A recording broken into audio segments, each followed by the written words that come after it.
Welcome you and all to another episode of the Global Latin Factor podcast where we talk about Latino everything. I'm your host, Crispin Valentin. Thank you so much for being here and taking the time to checking out our channel. Make sure you subscribe to the channel right now. Why? You have nothing to lose and so many amazing stories to gain, like the one from Jesse Cordova. He is a mental health advocate. Not only that, but he has an amazing story and amazing resources that he shared with us. And now to the episode. Jesse, bienvenido. Hi. Gracias. Thank you for having me. Thank you so much for being here. Again, I truly apologize for the traffic and the drive over here.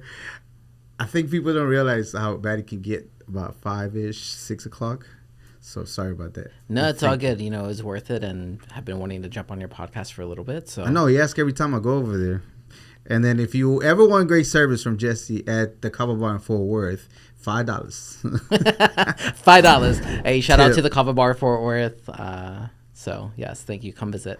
Awesome. But first, before we get started, we're going to start with a segment that I like to call Preguntas al Chile. If you have not subscribed to the channel, I don't know what you're waiting for. You have amazing content, amazing stories that could possibly influence your life, like the one with Jesse right here. ¿Estás listo? Are you ready? I am ready. Tacos o tortas? Tacos. Corn tortilla or flour tortilla? For tacos, corn. To For snack burritos? on, burritos. Burritos? De Flour. harina, yes. Homemade? Homemade. Okay. It's the only way. Gorditas or pupusas? Gorditas. Jarrito, what flavor? Piña. Piña. A piña with a torta? A piña with a torta, yeah. Man. El rotajín. Oof. Yeah. One of my favorite shots is the paleta shots at the Kava Bar. Non-alcoholic, by the way. But we learned how to make some, right? We did, Pretty yeah. good stuff over there. Agua de horchata, jamaica, or tamarindo? Jamaica. Agua de salsa verde. Are you team salsa verde or team salsa roja? Salsa picante. Salsa picante in It general. doesn't matter the color. As long as spicy. As long as it's spicy. That. Menudo or pozole? Pozole. Valentina, Tapatio, Tabasco, Cholula, hot sauce. Valentina all day. Churro or flan? Churro. Churro. There's something about the consistency about flan that I just Yeah. can't get on. Well, I like flan. Yeah. But I have to find me a particular type of flan, Yeah. vegan flan. But I didn't mind it. I liked it. But you're not the first person that said that. Yeah. Like the It's a texture thing. texture thing. Yeah. For sure. I mean, I don't mind it. I just don't care. There's like It tastes good. You eat it. consistency Yeah. wise, like the texture part is more for me food wise. I don't think I have anything that just feels like weird. Is it the taste for me? Like for a long time I like zucchini squash. But that's because I was traumatized when I was a kid. Okay. But that consistency kind of like I didn't like. It triggers you a little bit. Not no more. I'm good now. I'm cured. I did a lot of work. I did was that therapy where you EMDR. what is that For called? trauma. Well, you kind of sort of like do it little by little. Exposure therapy. Yeah. therapy. I did some of that. Well, my mama did it until I got rid of it. Like, okay, yeah. Trágate tus calabacitos. Yes, mama. When you want to celebrate whatever accomplishments you have going on, whatever you did, you like to dance, cumbia, salsa, merengue, or some bachata.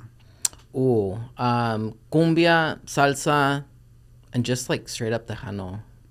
I keep forgetting forward folks be liking the Tejano, and I'm not adding it in there. I need to. Yeah, you can't sleep on the Tejano, man. I grew up on it, and that's my go-to. Yeah, for sure. I need to put Tejano if forward folks are coming through, because I love that Tejano. Yeah, I think I love it more than Dallas folks. You're doing Latin night soon, so you better throw in some Tejano in there. Yeah. I got it. We are going to working on it. By the way, October 18th at the Forward Kava Bar. I think we're going to get this episode out before. If you are in the area, come through, come dance, come learn a little bit of salsa, merengue, possibly. If not, you're going to hear definitely some music. I guarantee it. Alrighty, so be there. When you hear the word Latino, Latina, or Latinx, what is the very first things that come to mind to you? Family. I like that. Family. Do you consider yourself Latino? Do you prefer Hispanic? Do you care Mexican American? I don't care. As it depends who it comes from, right? Sometimes I think that there's a heaviness to the word that, depending on who's using it, can be taken ill. So as long as it's coming from a good place of just understanding, like, oh, I see you as a Latino, whatever that may look like. I maybe don't know the definition. As long as it's just coming from a good place. Yeah. Don't try to do that little side thing. Oh, you're Latino, huh? Exactly. Exactly. We know what you mean. We know what you mean. Okay, so let's start the interview part. So once again, thank you. You do some very particular work that I think is necessary for our community, but I just want to get to learn a little bit of your story. So growing up as Latino, you grew up in what area? Great? Just south of Fort Worth in a small town called Grandview. So Grandview. In Grandview, when you were growing up, what does it look like to you as a kid? Are you able to see that you're being Latino and kind of sort of that stands out, or not necessarily because everybody's kind of similar to you? Yeah, no, completely stand out. The majority of the population of Grandview is white. So I was a token brown kid in my class, So I grew up my graduating class was no more than, I think there were 84 of us total. And I went to school with them from first grade through graduation. A few left, a few came, but for the most part, the same kids that I started first grade with are the same kids that I finished high school with. And in my graduating class, I was probably one of maybe 4 or 5 people of color. Latino specific, probably one of 4. Wow. Yeah. And was there ever anything that stood out for you as far as the way that people behave? Or in that smaller towns, you kind of sort of sometimes can't tell the difference because everybody just knows each other since you were little. Yeah, I think that's kind of one of the unique experiences about growing up in that town was that I knew, and like my friends knew, that I was Latino and that I was different, but there was also no calling out of it, right? Or I'm sure you've heard the term, like, even growing up as we got older into high school, they're like, you know what, you're kind of like a coconut, right? Like, because you assimilate in this white town for the most part. So they're like, yeah, you're brown on the outside, but you're acting like us. You act white, or you are white. And I'm like, I still struggle with that definition because I don't know what acting white or being white is. I'm just like, I'm Latino and I grew up in a small town, like that's what it is. Well, the thing is that you adapt to your environment, right? So, for example, if we're Mexicanos, when you go to Zacatecas, yeah, and you amongst the people, all of a sudden you find yourself kind of sort of talking like them.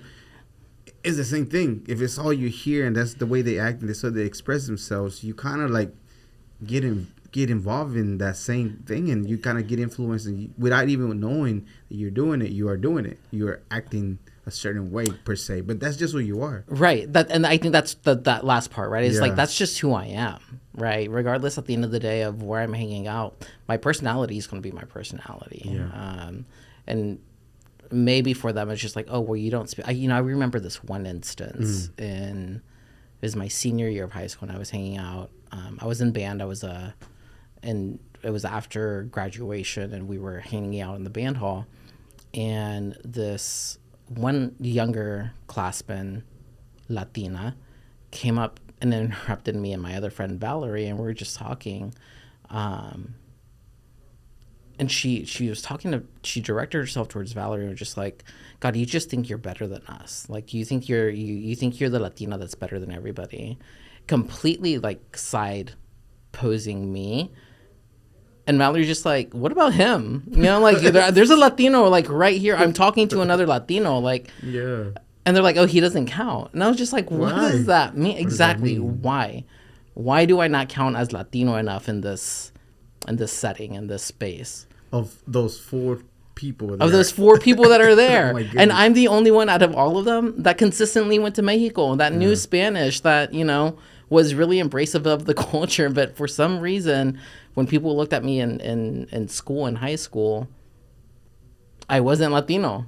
Can you tell that you speak a little different, sound a little different at times? Let's say if you're predominantly a neighborhood that grew up nothing but Latinos, that you can kind of sound a little bit different? Definitely. I think, after, we were just talking about visiting Mexico, I think after 24 hours or 48 hours of being in Mexico, my demeanor and my tone changes. But maybe that's it. Maybe they just pick up on something. I'm telling you, it's the environment. That's the reason why a lot of Mexicanos, Latinos, they say the N word. They grew up predominantly with a African American neighborhood, and that's all they knew. Yeah. And they use it like it's nothing to them because it's not offensive because all their homies is the same way. Well, you're in the different environment with Caucasian individuals, and that's all y'all talk, and that's all y'all. That's the way you carry yourself. You Caucasian individuals, farmlands, cows, horses. You know, it's, again, very small country town. Yeah.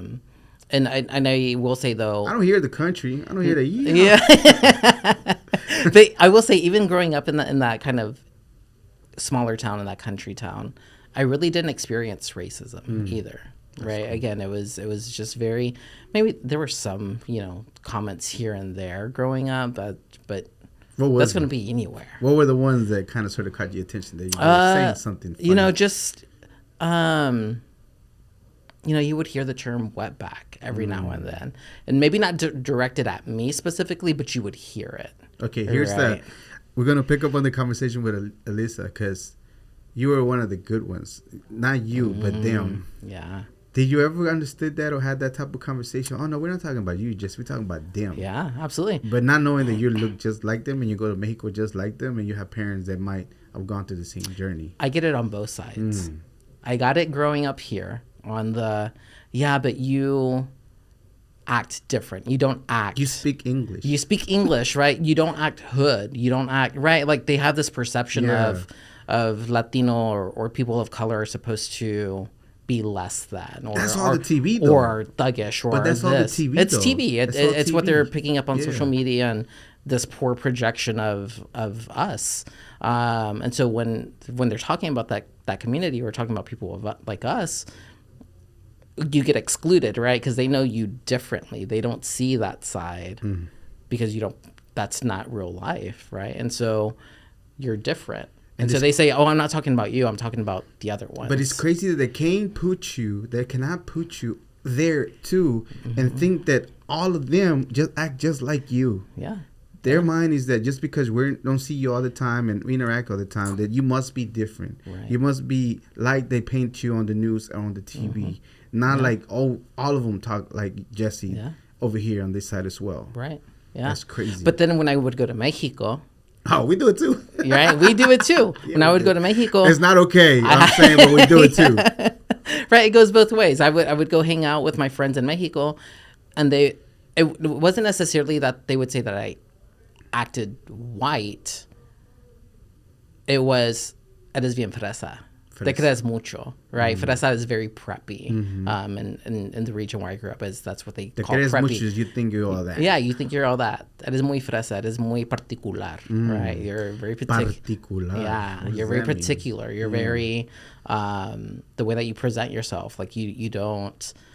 And I was just like, guys, I'm out here in the streets playing with you. Like, I don't get what this difference that you're trying to create. Like, there's no line drawn. Yeah. That's true to that. And at the end of the day, I think it's just people's don't get offended. Ignorance to be able to experience other cultures, that they don't get it. That there's other things out there. Yeah. Because they're accustomed to their little town and their little neighborhood and how everybody acts. And they don't think that somewhere out there in the other side of the world or even another neighborhood or another country or state, they act different. No, completely. I think people, unfortunately, that don't expand their horizons outside of the bubble that they've lived in, don't truly know what the world is like. I remember, even in high school, good friends being like, "You're going to Mexico this summer," or for, like I mentioned to you, I go for Thanksgiving every year. They don't celebrate Thanksgiving, but it was a time that we could take advantage of because we had time off. Yeah. And they're like, "Do y'all have running water? Do y'all have electricity?" I'm like, where do you think, like, I'm not going to some, middle of nowhere ranchito. Like, that's not what all of Mexico is. But like you were saying, it's projected in social media and older movies of, these dirt roads and horses and cantinas and things. It's just like, that's not the real Mexico. Mexico City was the largest city in the world for the longest time. Yeah. See, they heard my story because I grew up with no running water and outhouses, and that's that Mexico también. Yeah, and it's both, and they're beautiful, and they're both beautiful, and they both have unique experiences and privileges to it. But it can be more than just that. Yeah. And it isn't just that either. Okay. Absolutely. Okay, so Zacatecas, you're born here. Your parents migrated to the U.S.? So my mom is from here. My mom is Mexican American, Latina, Chicana, whatever, however you Many want to call generations? it. Probably about 4 or 5 generations. Awesome. I think my grandfather's side is definitely so paternal on my mother's side. My grandfather his family is Texan.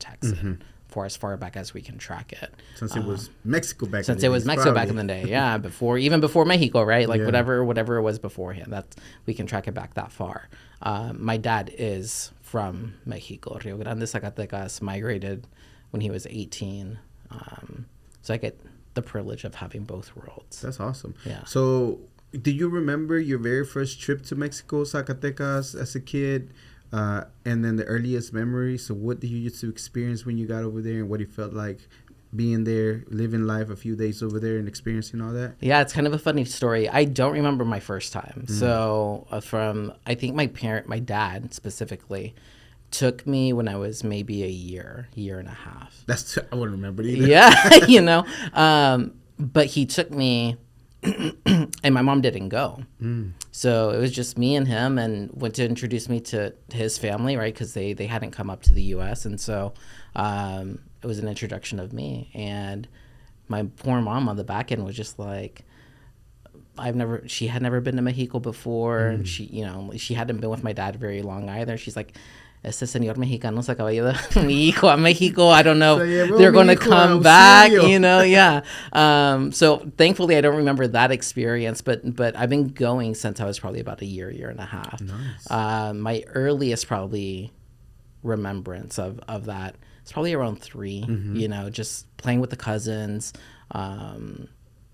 So when we would visit, we would always stay at my tia's house, and she had a larger house and multiple bedrooms, so we always just stay there. My abuelita lived with her, and so my abuelita was kind of my caretaker directly when I was there.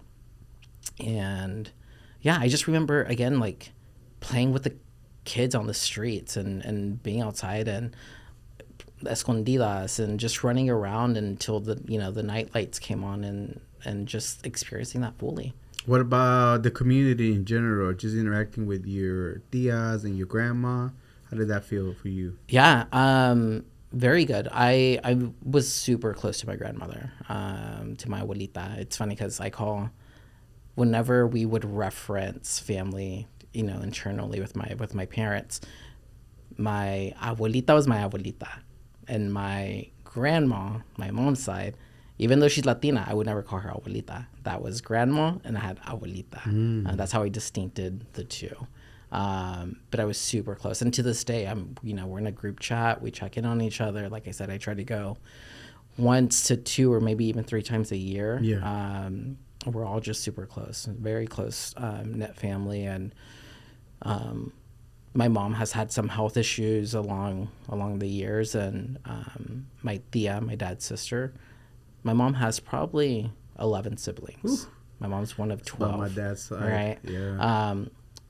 But it's my tia, my dad's sister from Mexico, who's always the first one to get on the bus or a plane, come up and help out and take care of her. That's awesome. So, again, they accepted my mom with open arms, and we're a tight-knit family. That's the way it is. What about the food? Growing up, going over there, eating some of that food, even into the night, like eating, I don't know if y'all did it, but what we did, like un cafecito with some pan right before bed. Oh, absolutely, dude. That's where I got my coffee addiction from, right? That's why I can't sleep to this day.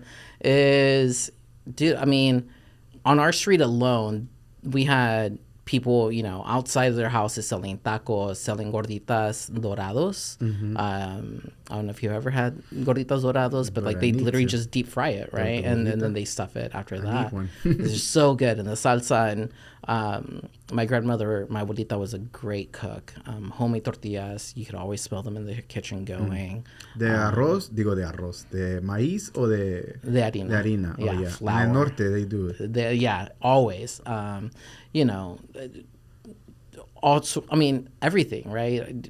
Spaghetti verde. I don't know if you've ever had that. Yeah. Con chile poblano. With chile poblano and crema. Fire. Yeah. rollo. They make a dish called rollo, discada. What is el rollo? Rollo is basically a I feel like it's the Mexican version of a beef Wellington. You know, it's so you get a thin layer of meat, and then you add jamon, and then you add cheese, and then you add another layer of meat, and like you literally roll it and bake it for a few hours. And then you kind of just chop that into slices and serve it with spaghetti verde. Do you think that sounds like a dish from another like European? Well, that's what I'm saying. I think it's probably inspired by like a beef Wellington, right? Because beef Wellington is meat, and it's stuffed internally, and so they play polka in Zacatecas. Don't they like polka? If like a little bit, yeah. So tamborazo, yeah. Music, and it's very much inspired by kind of polka and the accordion and everything that goes with it. That's crazy. Yeah, it's crazy. Yeah. As far as like all those things that get mixed together, all of a sudden it just becomes a thing over there, and they never knew the history of it came from somewhere else or whatever. But they make it their own. They do. Yeah. Okay, so as far as during that time, growing up, anything, is mental health even a thing addressed to you? Some of those things that you were having, like, could be traumatic as far as the kids' interactions, the people saying a few things. Any of that things kind of sparks any curiosity for you as far as mental health at all? You know, not at that age. I think it really took effect in my later years of life. Because when I think back, and even when I talk to my therapist, and by the way, everybody should have a therapist. If you don't have a therapist, go find one. It's good to just have somebody to vent to and have an unbiased opinion to check things. Doesn't mean that you're crazy, doesn't mean that you're depressed or anxious. It's just good to have a person in a safe space. So highly recommend if you don't have one. But I was telling my therapist. Before you get to that, resources of people that might lack funding, that they can get some help to get a counselor or a therapist. Yeah, no, there are so many programs out there. MHMR is one of them in Tarrant County. MHMR, it's called Metro Care on the Dallas side, but those are free, county funded and state funded programs. And you know what I always try to tell people is, if you don't have resources, if you don't have the finances, the insurance, whatever it may be, call anybody. Go on Google, look up a therapist, and I guarantee you, if they can't financially be a fit for you, they're going to refer you somewhere that is. That's what it starts with. Just reach out. Okay. So you were saying about your therapist you were talking to? Yeah, so I was talking to my therapist, and, you know, as we get into a little bit more of what my mental health kind of journey is, we couldn't identify like any one specific traumatic event that led to my mental health journey. They were just like small manifestations that kept growing and growing until I finally had my core issue of what it is that I was struggling with, or am struggling with to this day. But it doesn't always, I think that's where sometimes the misconception happens with mental health, is that people think that this event has to happen. It doesn't. There's never always just one thing. For some people there is, right? For some people there is that traumatic experience, that the loss of somebody, a car accident, God forbid, school shootings, right? Like there's, for some people there are events that happen that lead to a mental health break. For others, they're just small daily things that end up accumulating over time that lead to the sense of maybe loneliness or depression, or a lot of social anxiety, financial unrest, right? So there's multiple factors that lead into it.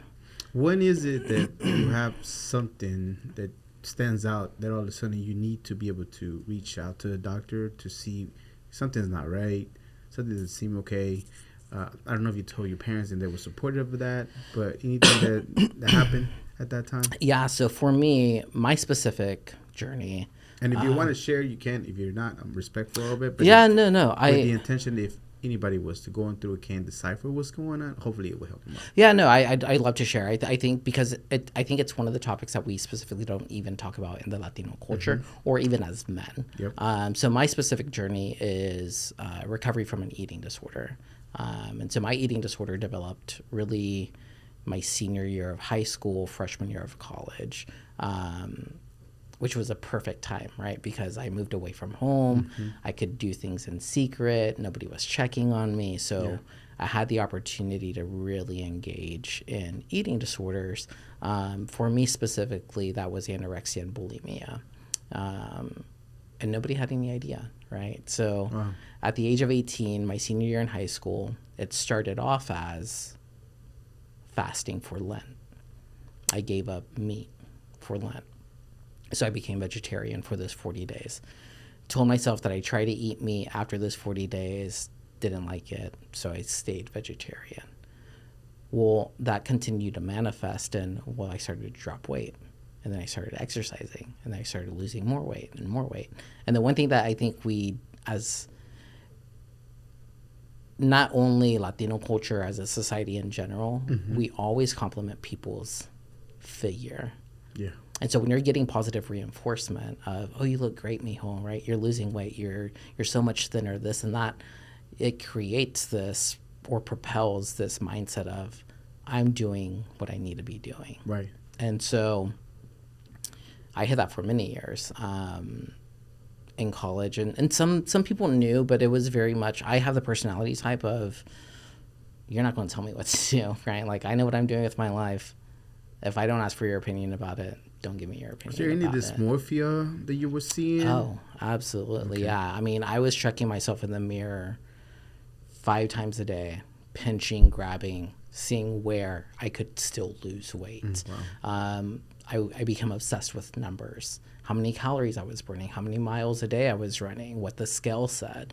I had this magic number in my head that if I just hit it, then life would be perfect. And when you hit that number every single time, what happened?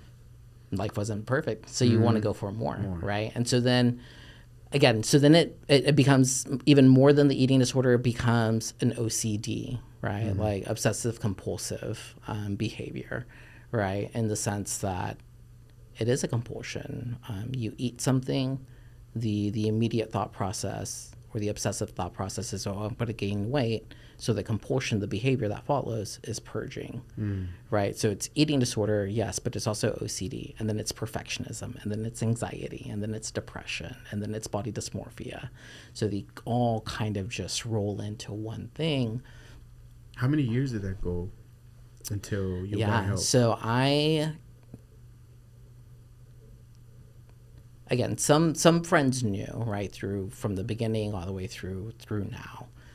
They didn't try to stop you or kind of say something. They felt like you might have cut them off. Yeah, I think they felt, knowing who I am, knowing my personality type, I think they were maybe fearful that I would have expressed maybe anger or resentment and maybe ended a friendship or had an argument that where they were just trying to come from a good place.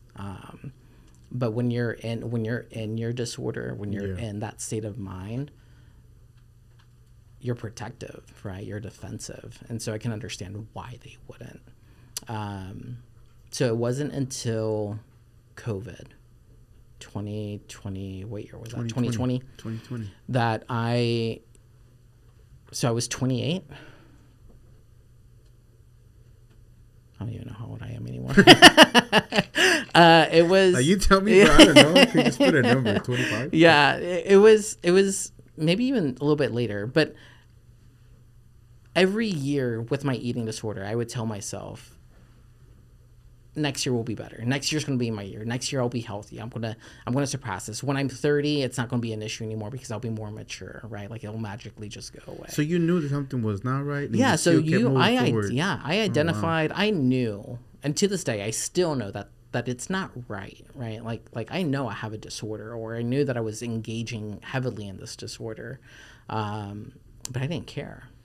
When did rock bottom happen, or who was it that really brought it to your attention that you were able to like kind of sort of like, okay, maybe there's something going on here? I don't think it was anyone specific that did it. Again, I think it was during COVID, and I was sitting on my bed. I remember this day. I was sitting on my bed, and I had just purged, and I came to the result. I was just like, 12 years later, and I'm still doing this. Wow. And I keep telling myself year after year that it's going to get better. And I think in that moment, I just had that clarity of, it's not going to get better if I don't do anything about it, or if I don't talk to somebody about it. So it started off little. I reached out to a therapist, found a new therapist that specialized in eating disorders. And then I got a nutritionist to maybe help during that time. And shout out to this therapist, Le Monde Nutrition. If you are struggling with an eating disorder and need a nutritionist, highly seek them out. She was a phenomenal nutritionist, and we talked about what my eating behaviors were, and she's like, you need a higher level of care. You need more help than I can give you. She's like, but let's start small, right? Like, I don't want to scare you off and then you not get any help at all. Mm-hmm. And so we did. We worked with each other for a couple of months, and there wasn't really much progress, which she was anticipating. She goes, we have two options. Ethically, I don't think that I can continue to see you because you're not getting better, mm-hmm. right? The other option is you go to the higher level of care. And that scared the shit out of me. To admit or to be able to say, I'm sick enough that I need to go check myself into a treatment center. That's a scary thought. That's a hard reality or a hard pill to swallow. Yeah.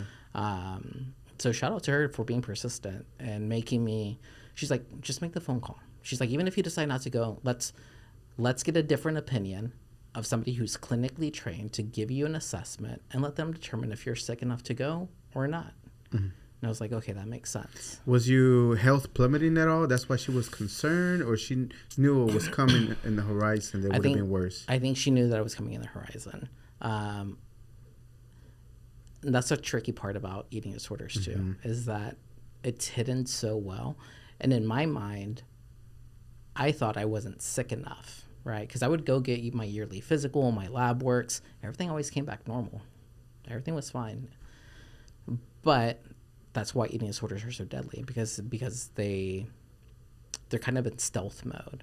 What is the long-term effect of doing it consistently for 10, 20, 30 years?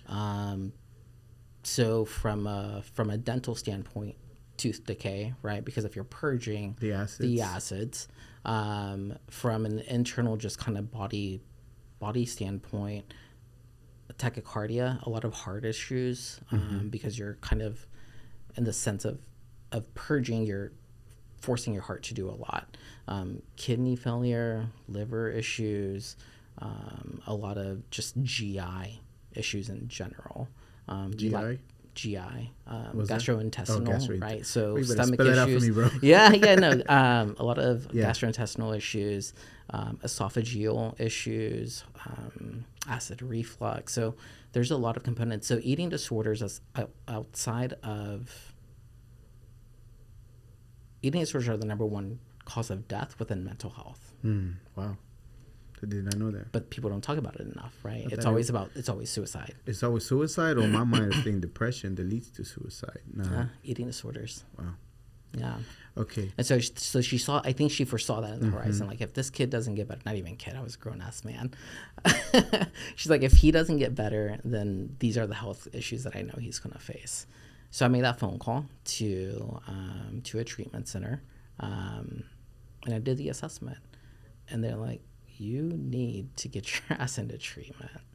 Like, what you're describing is highly acute symptoms. I said, okay.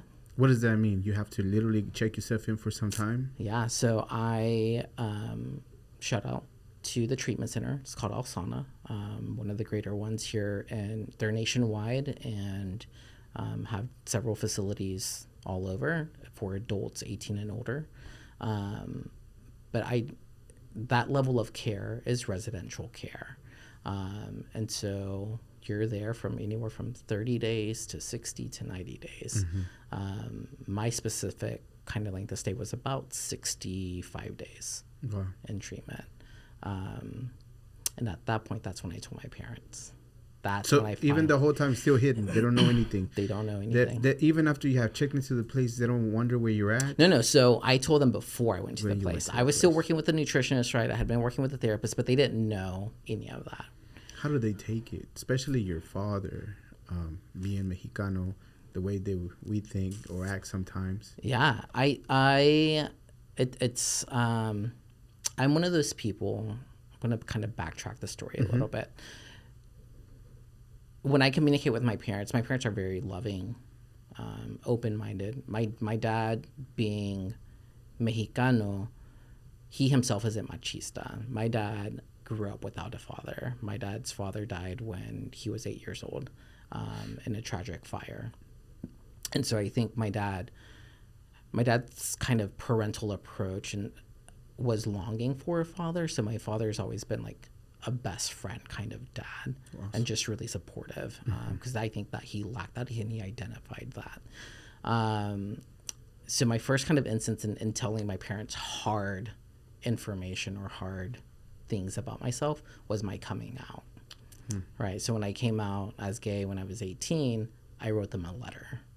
That's how I tell my parents things. I write things out. I don't like to talk to people in person about heavy topics. You're doing a great job here. Thank you. I did not get a letter. Yeah. I got a small bio. Yeah. And so my coming out was through a letter. And that itself had its struggles, right? I mean, I think parents in general have a perception of what life is going to look like for their children. Then you throw them a curveball, and then people have patience with your parents because they also have to grieve that thought as well. And I learned that later in life. In the moment, I was angry. I was frustrated with them about it. So they already had experience with me coming out with, like, no pun intended, with hard things. What were you mad and upset at the time? At them specifically, or? More so at how my mom took it. My dad took my coming out much better than I expected, right? I waited until I was 18 because in my mind, as society kind of portrays, like, you're going to get kicked out. Your parents aren't going to love you. Your parents are, right? Like, that's the impression I think that we get as closeted gay people is this fear of we're going to be rejected.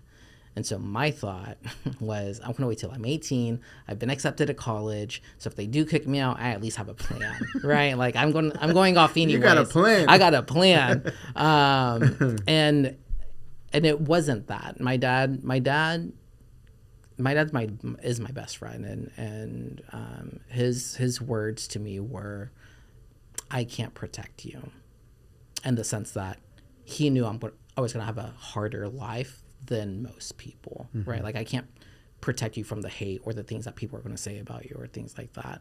Right. That was his only concern, was I don't know how to protect you. I don't know how to be there in that manner for you.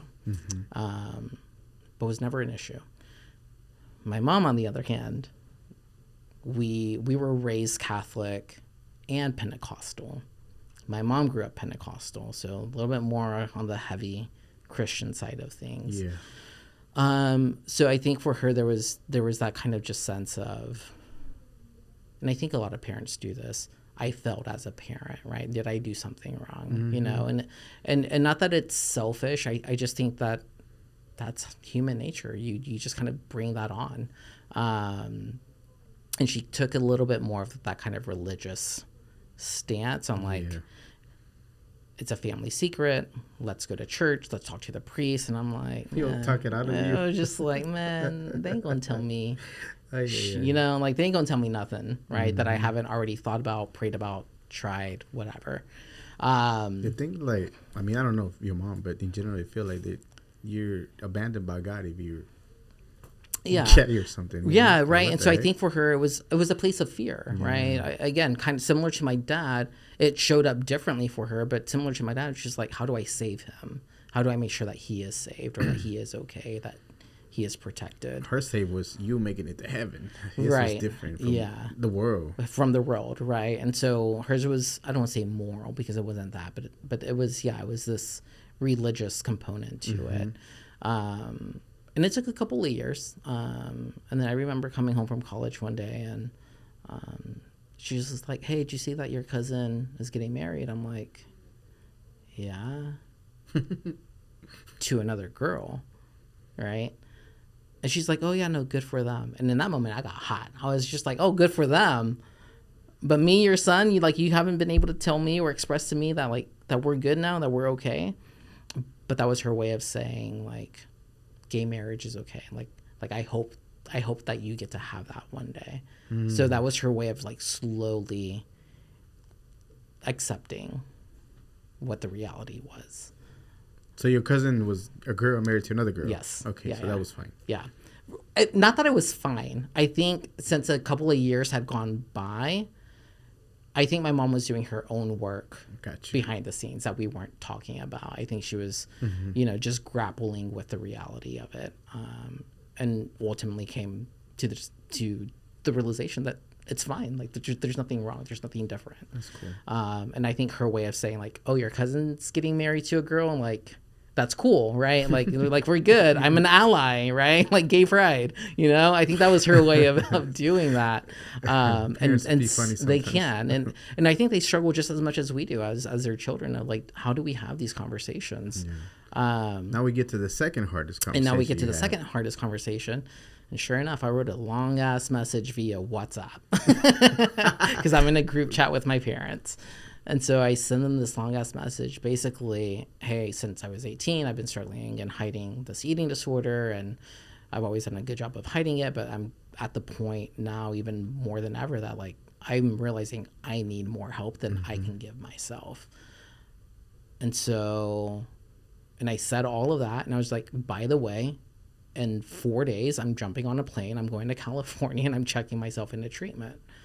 So I hit him hard with it. Like, I have an eating disorder. I'm moving away basically for, 2.5 months or however period of time they deem I need. And so my dad reached out, and he was just like, let's go to lunch. Let's just meet up somewhere. Let's go to lunch. The irony, right, of like, I have an eating disorder. Yeah, let's go eat food.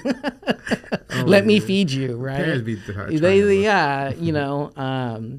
And so we did. We went out to lunch, and a little bit of questions of, for how long? Why didn't you tell us? And it talking about mental health is hard, and I think as a kid, you don't want to hurt your parents, and so you kind of take that weight on as well. Of I was also trying to protect them, right? Like I didn't want to expose my issues when they have life going on as well. Like I should have handled this on my own.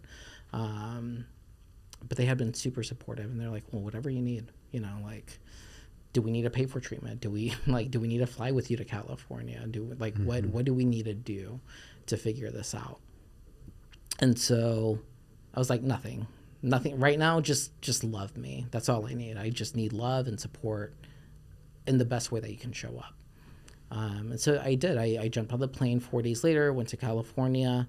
And we did a lot of family sessions during my time there. So weekly, they would be Zoomed in, and we would kind of have these discussions on just understanding how to move forward and acknowledge that I had an eating disorder without always making it a topic, right? Because that's the hard part, is you then want to come, or you get back home, or you expose that you have an eating disorder, and then every conversation is about food and your eating disorder. Okay. And that's not helpful. That's not helpful. Right. Because it's always a reminder. Right. And so they were giving a lot of skills and showing my parents how to navigate acknowledging that I had an eating disorder without making it a big deal. Not to say that it's not. It is a big deal. We're talking about living. We're talking about living. When you're living together, we're maneuvering through that. When you're going to restaurants and having lunch and, checking in. And I think something important for people to understand, too, is that recovery, whether it's eating disorder, depression, substance use, alcohol, recovery is not linear. And I hate saying it because it's such a cheesy, corny thing that we use in the industry. But recovery isn't linear. It doesn't look the same for everybody. You're going to have ebbs and flows. You're going to have relapses, or whatever you want to call it. There's going to be bumps along the road of your recovery. And for my therapist at that time in treatment, had to show my parents that, or had to have them understand that just because I went to treatment doesn't mean that I'm fixed the minute that I leave, right? And so we came up with a system basically to communicate green light, yellow light, red light. Like green light, I'm doing great in recovery. Yellow, excuse me. Yellow, I'm struggling a little bit. And red really was just okay, we need to get him back into treatment if it gets that bad again. And so that's kind of how we navigate at the moment. And they're very subtle. My dad's just like, hey, do you want to go eat?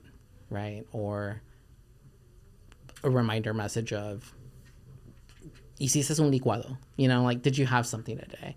Not checking in heavy on, like, are you eating 3 times a day? Are you doing this? No, nothing like that. It's what does that generate for a person going through it, as the counselor might explain, whenever they checking on you like that? They're, ya comiste, what does that do? Yeah, I think it triggers just a little, it triggers accountability. And I think for a lot of people and their addictions, right, whatever it may be, it's secretive, and so we're accountable only to ourselves, that we don't have to answer to anybody, so we can get away with it.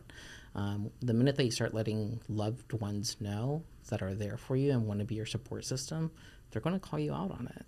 And so those are those little subtle reminders of, 1, are you taking care of yourself? 2, I'm only asking because I care about you. I'm not asking you to shame you. I'm not asking you to express anger or to get onto you or whatever it is. It's their subtle way of saying, are you good?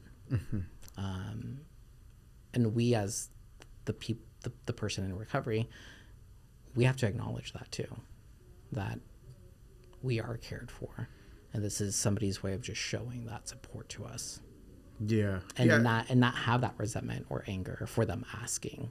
Yeah, because for somebody that's, for example, addiction, any little thing could be like triggering for, why are you asking me? Why are you questioning me? What are you saying about that? You know what I mean? So all those things come into place, and I guess they don't understand. And I know sometimes it's the addiction part that is talking, not really that person, but any of those things could be triggering, not knowing that if you don't know how to love, but you want to care and ask about somebody how they're doing, sometimes they might not have the right word to say. How you doing? How you had a drink today, or something like that. Instead of like, are you okay? Or another way of asking without having them feel like they getting pressed on questions about, are they drinking again, or are they acting up again, or all these things. Right. And it's I think it's a softer approach to just saying, again, are you taking care of yourself? And if you're not, I'm here for you. Yeah, for sure. Whenever you were going, I know you said that, you can nobody tell you anything like that, but was there anything that you might have wanted to hear even at that time when you kind of sort of realized it wasn't normal what you were experiencing? Was there anything that anybody could have said that might have helped you out at all?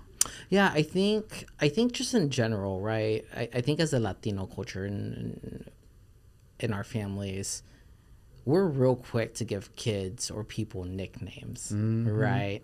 And again, in Latino culture specifically, I've noticed that we're also quick to comment on people's weight and size and how they look, right? So I think just kind of looking back, I wish, or my hope would have been maybe more emphasis on body positivity versus maybe a negative connotation, right? Yeah. And this is kind of the hard part too, because we use people's, I don't want to say defects, but people's defects as cariños, right? Ay, narizón ven, right? Like gordito. Ay, gordito. So for me, I was called gordito a lot growing up, right? And so those little things just, again, kind of continue to manifest themselves into bigger things. And again, my family wasn't saying it out of a place of maliciousness or hate, right? But they're like, hey, gordito. Term gordito. of affection. Yeah, it's a term of affection. For somebody within the family. For somebody within Güerita, the family.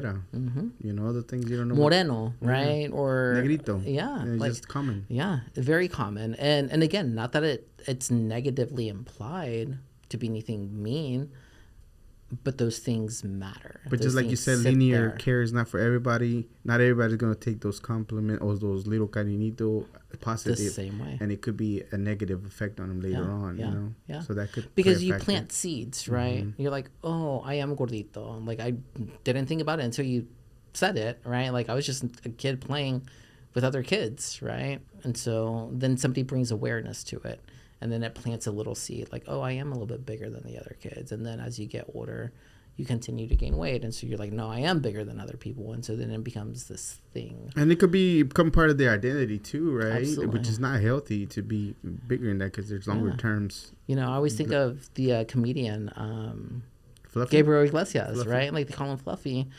And for so long, he was a bigger person. And then I think he realized, you know, that there were health consequences to that as well. And obviously he's kind of had his own weight loss journey. And but he's still Fluffy, right? He's still Gabriel. But At the end of the day, you're still you. Since he was little, if let's say they always pushed that, and it was okay for him to be that way, and the consequences in the longer term, they never set in until all of a sudden now he's having a visit with his doctor, and all of a sudden like, oh, you're gonna have heart problems, you're gonna have this problem, you have diabetes, kind of change it. And again, it just becomes part of your identity. So because you're so used to always everybody showing affection with those terms, instead of like they're doing something for you negatively in the long term, in the long run. So okay, when is it that you actually get into the actual industry of helping people with mental illnesses and healthcare, mental care? Yeah, it's this is kind of the part where like the imposter syndrome, right, as well. So I went to college for psychology. I was pre-med, and then I switched to psychology because I knew I wanted to help people. Thank you to therapists, I could not pursue a master's to become a therapist. I don't have the patience to work one-on-one with clients, but I knew that I still wanted to do something kind of within the social work. So you're going to school battling everything that you're battling and trying to help people? Yeah. Is that because you wanted to help yourself some way, somehow? Like cry for help? I think so. I think it was kind of a cry for help, but also a way of just like, I know how crappy this feels. I don't want somebody else to feel this way. So if I can help them not feel this way, even though I do, then I want to help them through that, right? And so I did. I got my degree in psychology from Texas Tech, and moved back to the Fort Worth area, and was working retail. I was a manager for a retail store that opened up, and my dad was just like, Mijo, you went to college, like you got your degree, and not that there's anything wrong with retail management. I still love retail management, but he was like, maybe try to find something in what you pursued, right? And so I got into one of the resources that I mentioned earlier, MHMR Tarrant County. I didn't need to have a master's degree to do case management, and so that was kind of my entry level job into the field. And MHMR, I learned a lot. I was working with indigent, homeless population, active addiction, active psychosis, people that literally had no resources, no family, no support system. And you're trying to help them with the best that you can, being kind of a nonprofit, right? Which isn't a whole lot. Yeah. But you get exposed to a lot of real life situations that people are going through.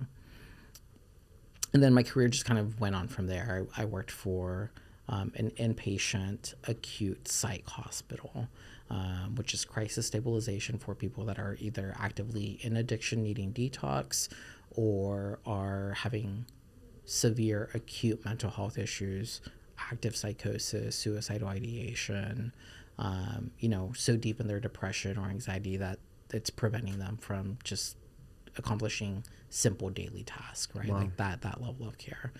And so I worked in that level of care for 5 years, and then I worked for a residential treatment center, and learned more about the substance use side, more about eating disorders, more about problematic sexual behaviors, sex addiction, porn addiction. So there's so many avenues of mental health that I don't think people realize, right? Yeah. And internet addiction, phone addiction, gambling addiction, sex addiction, porn addiction, food addiction, right? On the opposite side of anorexia and bulimia, you have overeating and binge eating. So there's so many avenues within this industry, or mental health in general, that I now work for a partial hospitalization program, intensive outpatient program, which is a mid-level of care. So it's not as heavy as that acute setting, that 7 to 10 day stabilization, but it isn't just weekly or monthly therapy either. It's 5 days a week, a couple of hours a day. You go back home to your family or whatever it is that you have, and you apply those skills. Something doesn't work, you come back the next day, you process, we give you tools and skills to be able to continue to get better. And so then you gradually step down from that. Wow. And then you go into individual therapy and medication management. As soon as you took your first entry level, was there a particular passion for the work that you were getting into and the need that you saw, that not just Latinos, but in general? Or do you even see any Latinos getting help? Yeah, I feel fulfilled, right? It is a rewarding job, and helping people navigate a system that is hard to navigate, right? If you never dealt with mental health issues in general, and you have a family member or yourself hit a moment of crisis, it's not as simple as going to the hospital like you would if you cut your leg and have to go get stitches. These are parts of the health industry that people have no idea how to navigate through. What level of care do I need? Where do I start? How do I get an assessment? How much is it going to cost me? What is my insurance accepted, right? So there's so many components that the fulfilling part for me is helping individuals navigate that system and finding out where they can get the resources that they need. Give me an example of crisis. What are people might not even understand they're in a crisis, or how you even get to a crisis, or what does it look like to people? Yeah, so suicidal ideation, right? It may start off as, oh, I'm just feeling a little depressed, right? Well, if you don't address it immediately, then it builds up and it builds up and it builds up, and then it becomes overwhelming. And then you go into the state of mind of, well, maybe I'd be better off not alive. Addressing it, meaning getting counseling and help, yeah. Or processing that particular feeling as you're feeling it, and why you're feeling it that way. So getting help, right? Having a trained professional help you process those feelings, right? It's one thing to do it on your own and maybe acknowledge like, oh, okay, yeah, I realize I'm feeling kind of blue, right? But if it's something more severe than that, definitely seek out a therapist. At minimum, start there, right? Before it becomes more problematic. So whenever somebody's in a crisis state of mind, they're actively suicidal, or maybe they finally had that mental health break of schizophrenia. Schizophrenia sometimes is sudden. There's no warning sign to it. A lot of the times it clicks, it happens. Wow. Bipolar disorder. I think we all kind of remember when Britney Spears had her mental health break, right? And she shaved her head. Like that was a moment of crisis, projected to the world. She seemed fine until that day, right? So those are moments of crisis. Is that a lot of stress that goes that kind of sort of gets you to that spot, or is it multiple things that contribute to that? Yeah, multiple things, right? It could be stress induced. It could be, I know that you previously had another one of our friends on, lack of sleep. Lack of sleep is a big thing. People need to sleep. When you're not sleeping properly, it can definitely mess with your mental state of mind. Substance use, are you using additional substances? How frequent are you using them? There are consequences to drinking too much. There are consequences to experimenting with other controlled substances. When I worked at the acute hospital, the amount of adolescent kids that we would see come through because they were experimenting with drugs triggered something. Wow. Right? They had a bad trip. And so it can be induced by anything. As somebody that dealt with that, and even going through school and learning about all that, do you feel a different type of empathy for the people that you get to deal with as far as finding them the proper care and different things? Do you get a different feeling than everybody else, a different empathy, because you've been there and you kind of sort of lived through that some? Yeah, absolutely. I think, I think twofold. I think from an education standpoint, having studied it, that this isn't a life that people choose, right? That these are things that it's a chemical imbalance, that there are life situations that happen to people that put them in this place. And so you learn that, and so you are a little bit more empathetic to them, because, you know, I can drive down the street and see a homeless person, and I'm aware that they 90% probably have a mental health issue, and they didn't have a support system to help navigate them through the health system to get the help that they needed, and now they're in this situation, right? And so I think the general society is very quick to judge, right? And maybe lacks a little bit of empathy there, and maybe they chose that lifestyle, or maybe they're just addicts, and, you know, that's their choice. Why aren't they getting better? Why can't they just stop drinking? Well, because there's a chemical dependence, right? It's beyond just stopping that behavior, and then having my own addiction, right?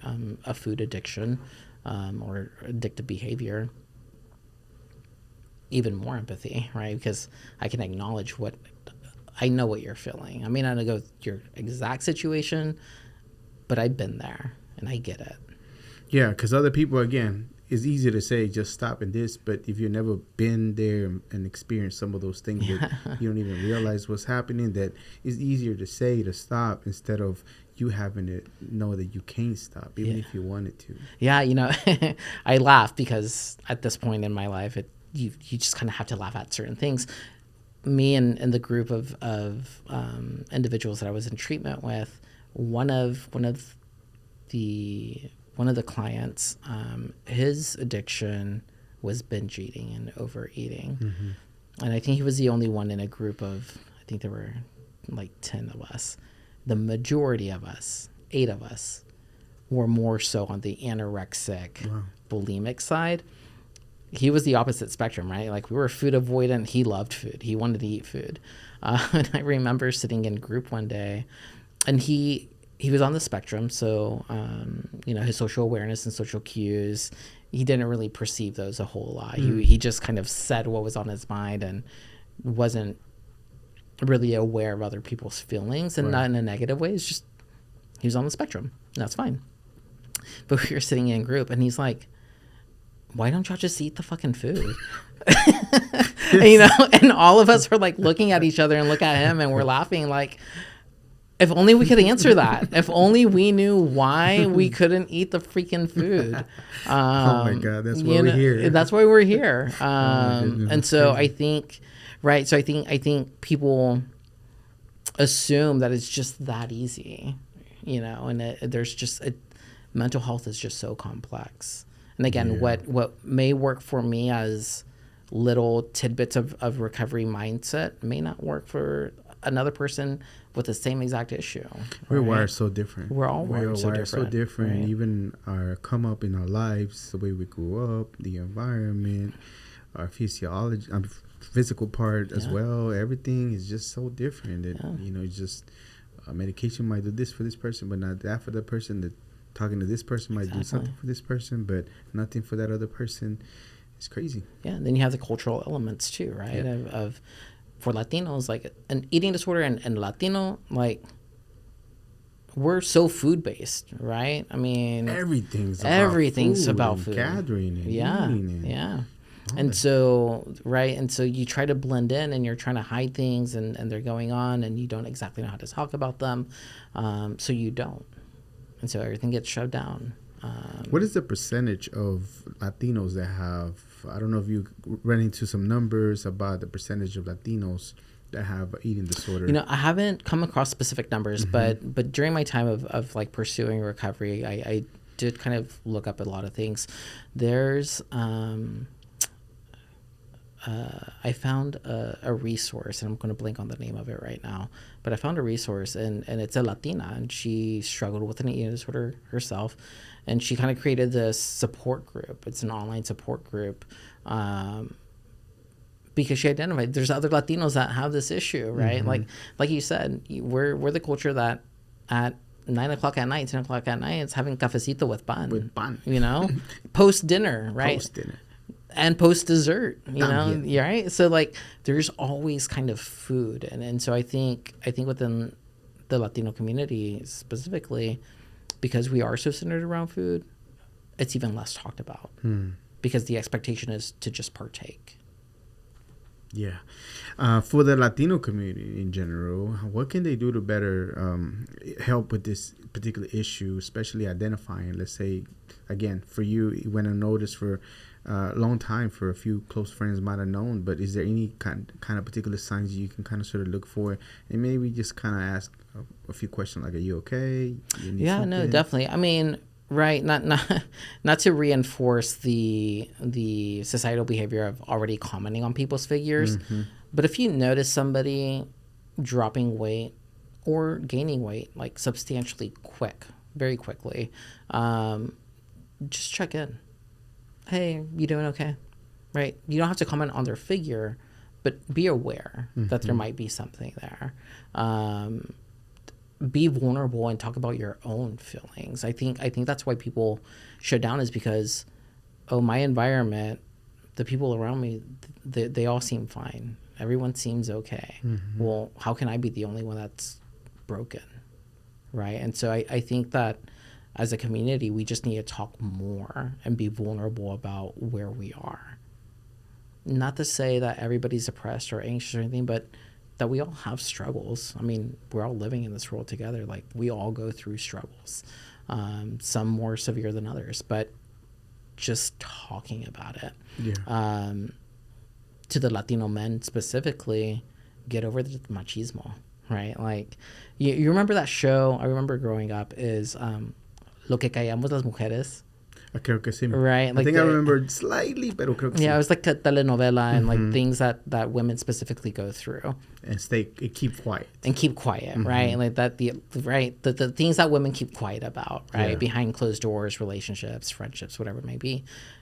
They need to make a show for men, because it's the same thing. Lo que callamos los hombres, right? Like the things that men don't process, and Latino men specifically, because they want to be that machista, there's this perception of, I have to be the caretaker, I have to be the person that has the world held together, I'm the provider, I'm this and that. And it's like, you can be those things and struggle and need support and need reassurance and love. It's such an old way of thinking in 2025 that it's a different world compared to those. Let's say if it was necessary to be machista and be that raw guy that is going to defend, because it's just a different world these days. It's just not. And how are you going to protect your family if you're not right in the mind to be able to guide them through this modern world, not the back then world? And imagine how much more your family will come to you knowing that it's okay if I'm struggling. Right? Yeah. It's okay to express that I'm struggling with something. They're not going to think less of me. Because if you're not being vulnerable, you're not showing that side, or you're not showing that it's okay to have feelings, well, then, they're going to stay quiet. Nobody's ever going to seek anything out. It always trips me out because it's funny, but it's not funny.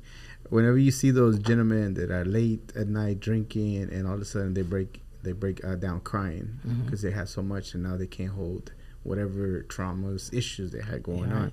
And then for that moment they're fine, and then they go on through, but then they do it again, and it's like there's something there. Yeah, because you're never resolving. Of course. Right. But you get to the point where you just get together with the pharmacist and you just crying your ball off because you're drunk, and now you still haven't dealt with it just at the moment, even though you were intoxicated and you never talked about it to sort it out. Yeah.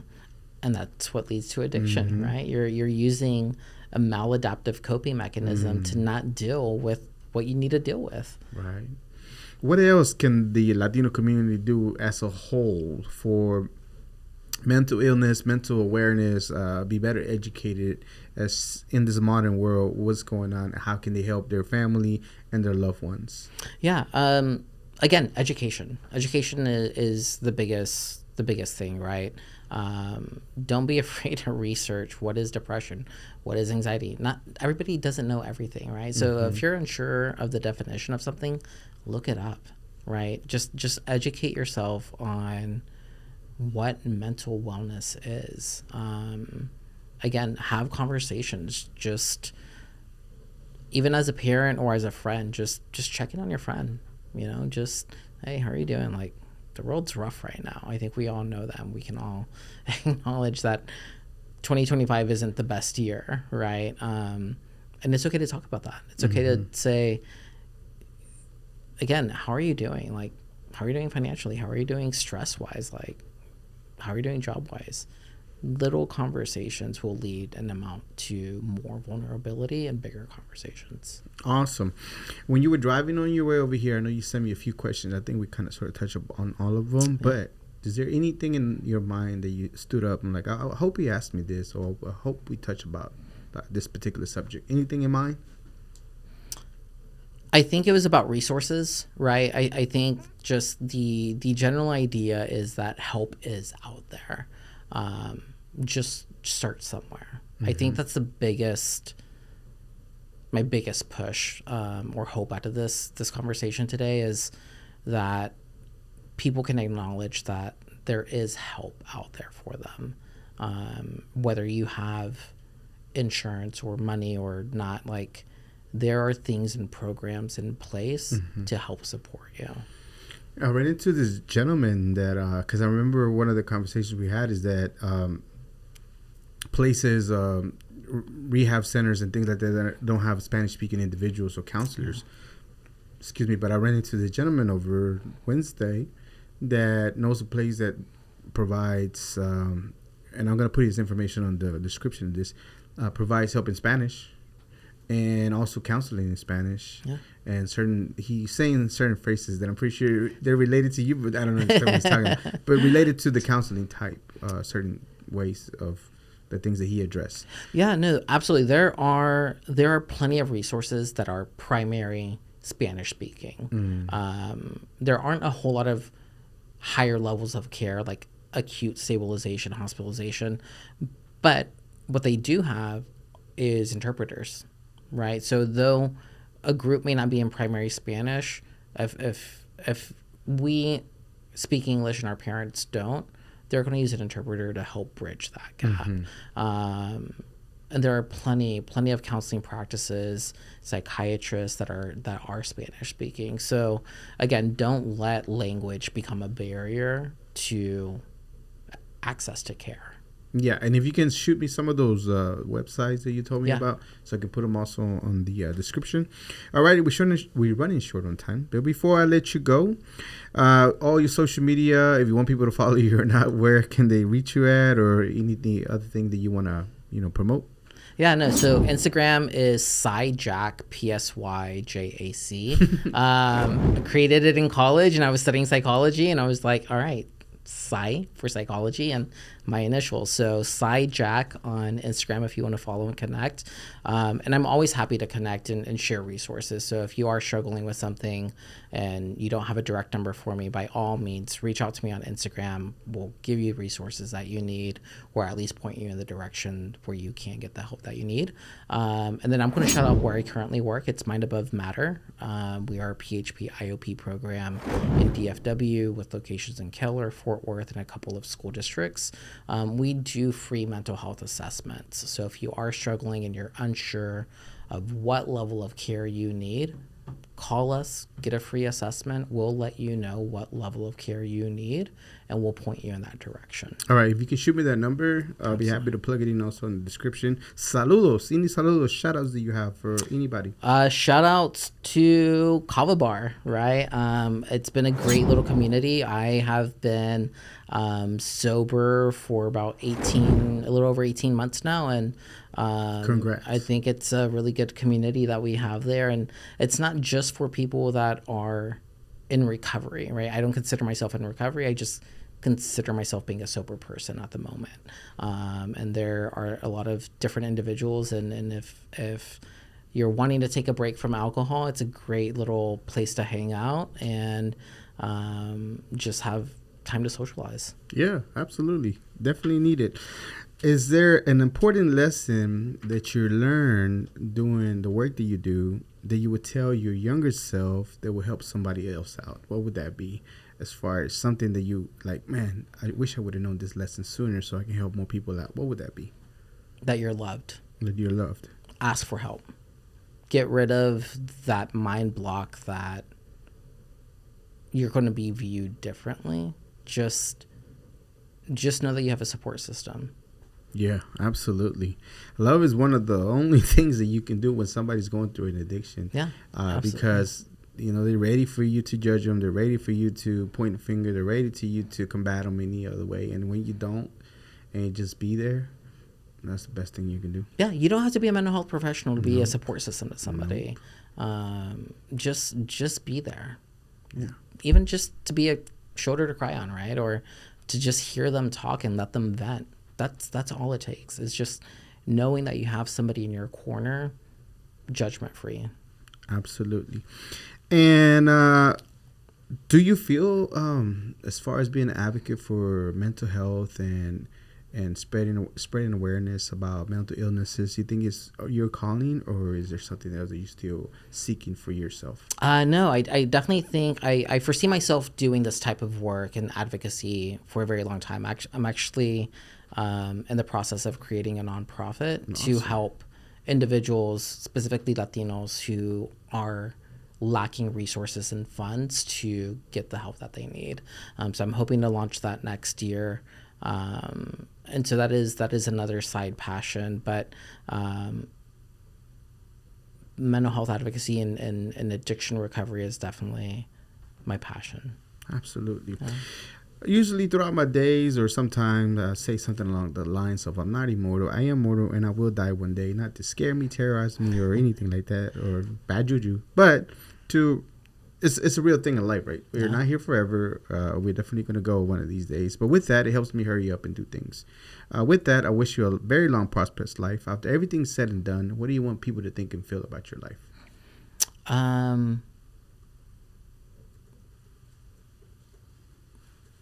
That they had a safe space, a judgment-free space, that regardless of how I may have lived my life and the mistakes that I have made in my life, right, that they could come to me in a judgment-free zone, and just know that they had somebody to count on, that I was somebody who was reliable for them. Yeah, I see you in just in action in general, how kind you are to people, how willing to help people out, that you barely maybe just started working with, and go out of your way to see how they are. Yeah. And that's pretty neat, because there's not a lot of people who are willing to do that just for people that they're just met. Yeah. Would you just to go see how they're doing and making sure that they're okay, and then just in general, the customers that I see you interaction without the $5, you still give them great service and just willing to listen to them, and that's neat to know, because again, sometimes you just. Some people even go to the bars to talk to the bartender. Same thing for the coffee tenders. A lot of times people go in there just to talk to somebody and express and vent and talk a little bit, and you're just there listening. It's amazing to see you work and to see you do the things that you do. I appreciate it so much. Thank you so much. I'm going to get those $5 from you at the end of the day. No, but you know what? At the end of the day, I think we're all just trying to make it through this life, right? And if we could just be a little kinder to each other and hold a little space for each other, I think we'll be in a much better place. And without a shadow of a doubt, Jesse, you are a Global Latin Factor. Thank you so much for being here. Absolutely. Thank you for having me. This was another episode of the Global Latin Factor podcast. Remember to subscribe to the channel. Why? You have nothing to lose and so much to gain. These amazing stories, these amazing resources of Latinos doing amazing work in the community, and they are found right here at the Global Latin Factor. So remember also that we are just like you. We are people. We are the spice and flavor in this melting pot that it is the world. Till next time. Bye.